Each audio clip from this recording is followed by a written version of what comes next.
या सगळ्यामध्ये जी मानसिक दृष्ट्या तुला जो त्रास होत होता म्हणजे जसं आपण बोलत होतो की बरेच असे काही आजारही जडले की त्याच्याने पुन्हा वजन फ्लक्च्युएट होणं, वर हो. होणं, खाली होणं. काय तो अनुभव होता आणि मुळात डिप्रेशन ही फेज कधी तुझ्या आयुष्यात आली? डिप्रेशन हे मला खूप आधीच आलं होतं, पण त्याच्यातून मी निघाले आणि मला ते निघाल्यानंतर कळलं, की हे डिप्रेशन असतं. तेव्हा अच्छा. कुठे हे सगळं. ते मोठ्या-मोठ्या कलाकारांना झाल्यानंतर जेव्हा बोलायला लागले, त्या छोट्या-छोट्या कलाकारांना पण डिप्रेशन सुरू झाले, की मला मला डिप्रेशन आहे.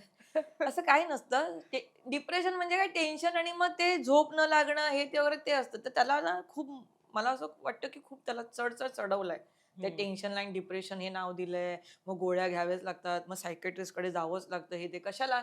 मला डिप्रेशनमधून माझ्या आईने बाहेर काढलंय. बरं. हो, म्हणजे मला एक वेळ अशी आली होती, की मला असं वाटत होतं, की मी काहीच काम करू शकत नाही. तर माझी आई म्हणाली, की "जे आधीचं काम केलंय ना, ते बघ ते ते तुझ्या खरंय, मोबाईलवर दिसतं ना, खरंय. ते बघ." आणि मी ते बघत गेले, तर मी म्हणणार, "हे मला येतंय." मी तशी बाहेर आले. हं. किंवा त्याच्या आधी सुद्धा मी ज्या हं. घरात बसले होते 2-2, अडीच-अडीच वर्ष, तो काळ माझ्या आईने माझ्या समोर ठेवला, की "तेव्हाही तू बसली होतीस. तेव्हाही असलं काही झालं नव्हतं तुला. हं. मग ती काय सायकियाट्रिस्ट आहे?" मग मी सांगू की की माझी आई तुमचं तिथे तुम्ही 10,000 देण्यापेक्षा इकडे या, इथे ₹1000 अरे काय म्हणजे असं खरंय, काही खरंय. नसतं गं. आणि मग ते जो तुला प्रॉब्लेम झाला होता, ज्याच्यावर तू मात केली, हं. ज्याचा तू उल्लेख केला, की सलमान खानला हो. सुद्धा सेम त्या गोष्टीतून तो गेलेला आहे. आणि ती गोष्ट त्यानंतर तुला जेव्हा जाणवली, तेव्हा तो अजूनही तुझ्याबरोबर आहे, पण you know how to conquer that. हां.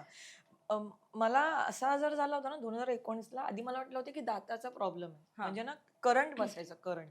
हं, तर मी दाताच्या डॉक्टरांकडे गेले तर ते म्हणाले, "दात व्यवस्थित आहे." सगळं ते हं. एक्स-रे वगैरे काढला, हे सगळं झालं. त्यानंतर मग ते वाढत गेलं तर एका पॉइंटला माझं तोंडच उघडेना. म्हणजे माझी उजवी बाजू जी आहे पूर्ण हं. ही बाजू, हां. तर ते पूर्ण ना जसं आपल्याला करंट लागतो ना, हं. तसं करंटच लागे म्हणजे जॉच्या इकडे.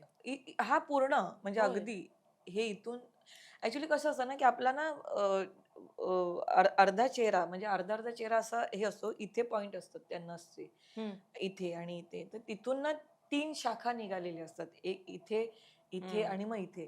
हं, तर जर त्या नसला जर कुठेतरी डिस्टर्ब होत असेल हं. रक्तपुरवठा होताना, तर जो जीवघेणी त्रास तुम्हाला होतो, म्हणजे मी समजू शकते, की सलमान खानला कुठल्या प्रकारे त्रास झाला असेल. बरं, त्याला ट्रायजेमिनियन न्यूरोलजिया म्हणतात. म्हणजे बरं, तुम्ही जर तो सुरू झाला, तर 7-8 महिने बरं का असतं ते. बरं. हां. आणि त्याला इलाज म्हणजे आत्ता-आत्ता म्हणतात, की सर्जरी होते किंवा काय होतं. पण मला असं वाटतं, की तसं काही नाहीये. मी सगळं करून झालंय. म्हणजे अगदी एम-आर-आय वगैरे जे हं, न्यूरोलॉजिस्ट असतात वगैरे हं, सगळं झालंय. हं, त्याच्यातून काहीच झालं नाही आणि मला असं ना कळलं एका पॉइंटला, की जेव्हा ना मला टेन्शन नसतं किंवा मी हॅपी वगैरे असते ना, तेव्हा ते नाही होत. हं, की हं. मग ते बरं-बरं होत जातं. आणि जेव्हा पुन्हा चिड होते, मी रागाने काहीतरी बोलले किंवा काय, मग तेव्हा ती नस पुन्हा ती ट्रिगर पण होते. ते हे कशामुळे ह्याच्या मागचं कारण? मी जेव्हा एम-आर-आय केला होता ना, तेव्हा मला माझ्या न्यूरोलॉजिस्टने सांगितलं होतं, की जो रक्तपुरवठा आहे, जो तिकडनं हं, रक्तपुरवठा हं, ब्रेनला ती कनेक्ट असते. हं. तर ते रक्तपुरवठ्याला अडथळे येतायत.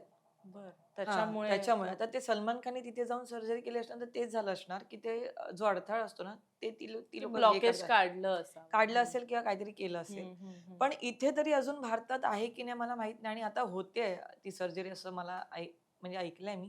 पण हं, मला असं वाटतं की मी त्याच्यावरती मात मिळवली आहे आणि त्याच्यामुळे ना मी बऱ्यापैकी शांत पण झाली. हं. आणि या सगळ्यामध्ये एक असं असतं ना, की एक आध्यात्मिक शक्ती असते, हं. की जी आपल्याला एक पाठिंबा देत असते आणि तू बऱ्याच ठिकाणी इव्हन आपल्या पॉडकास्टच्या मध्ये सुद्धा तू स्वामींचा उल्लेख केला. काय आहे स्वामींचं स्थान आयुष्यात? माझ्या आयुष्यात जर कुठली गोष्ट आहे ज्याच्यावरती मला हं. माज करावसं वाटेल, तर ती ही गोष्ट आहे, की स्वामी समोरून आलेत माझ्याकडे. हो? हो, हो. माझा अनुभव फारच वेगळा आहे काय स्वामींबद्दल आणि होता तो अनुभव? अ, म्हणजे मला कोणीतरी सांगितलं, की ते सांगू नकोस. त्याच्यावर मी फार आधी बरं, मी बरं. सांगायचे, हं. पण नंतर मला जे आध्यात्मिक ज्यांना मी गुरु मानते बरं. किंवा काय, तर त्यांनी मला सांगितलं, की "नको सांगू. काय होतं तुला मी सांगते. हं. का नको सांगू?" ती गोष्ट माझ्यामधली आणि स्वामींमधली आहे आणि ती गोष्ट फार मोठी आहे ना.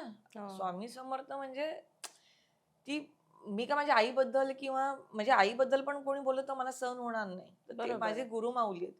तर मी जर सांगतेय आणि जर ते कुणाला खरं नाही वाटलं किंवा त्याच्यावरती जर तशी कोणी रिएक्शन आली, हो, हो. बरोबर आहे. तर मी ती का सहन करू? किंवा मी का सांगू लोकांना, की बरोबर. मला काय अनुभव आला किंवा स्वामी कसे माझ्या आयुष्यात आलेत. हं. तर मला सांगितलं की नको सांगू, पण मी नाही सांगत. पण मी खरं सांगते, जर मला कुठल्या गोष्टीचा माज करायचा असेल आयुष्यात, तर मी हा करेन की, आणि माझे अनुभव पण तसेच आहेत. बर. स्वामींचे माझे अनुभव फार ग्रेट आहेत. म्हणजे आणि मला जे अनुभव आलेत ते लोकांनी अनुभव घेतले. होय. त्याच्यामुळे काही लोकांना पण माहितीये की अरे नाही हा, हिला स्वामींचं आहे. ही काठी कधी-कधी बोलते, होऊन जातं. किंवा बऱ्याच वेळेला अं, काही गोष्टी आपल्या तोंडातून निघून जातात किंवा मी बोलता-बोलता बोलून जाते की बघा स्वामींच्या कृपेने होईल बघा असं हम्म, किंवा हम्म, तर ते होतंच. कधीच असं झालं नाहीये की हम्म. स्वामींचं नाव घेऊन मी काहीतरी बोलले आणि ते हे झालंय. पण मला खूप अनुभव आहेत.